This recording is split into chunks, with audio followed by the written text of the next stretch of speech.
Report out this morning is outlining some potential concerns around insider trading and predictions markets. Eamon Javers has the details for us. Eamon.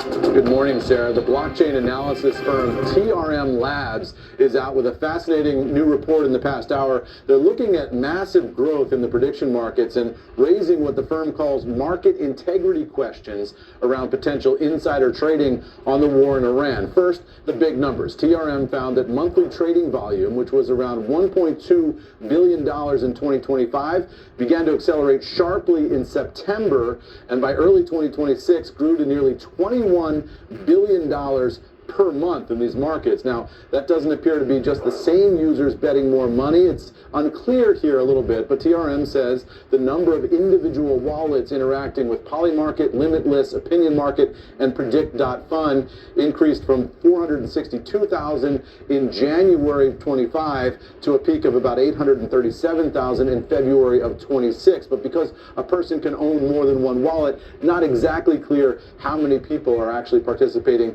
in these markets. And then there's this suspicious trading. TRM says it identified 4 wallets that turned roughly $40,000 into $872,000 by betting on U.S. military action against Iran in January and February of 2026. All 4, TRM says, entered markets priced between 10 and 80 cents per share, implying 10 to 80% probability, and redeemed at $1 when the market resolved. Now, TRM says these 4 wallets had largely never traded before and then came in at similar times to place a bet on when the U.S. would strike in Iran. Now, after collecting their winnings, TRM says all 4 swept their balances and haven't re-entered the market. They say this behavior raises, quote, questions about potential coordination or shared information. Interesting, guys, that it's a relatively small dollar amount here that they're looking at, $40,000 turning into $800,000 in this market. That might give you a sense of the type of player who's behind it, but because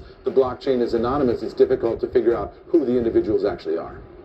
Yeah, Eamon, it's interesting because those who advocate for prediction markets and the usefulness of having them actually provide, wisdom of crowds information about the future, part of the selling point is you will have informed traders involved, and therefore there is good information content in the market pricing. And also, because it's sort of been placed under futures regulation, it's difficult to define what an insider is or somebody who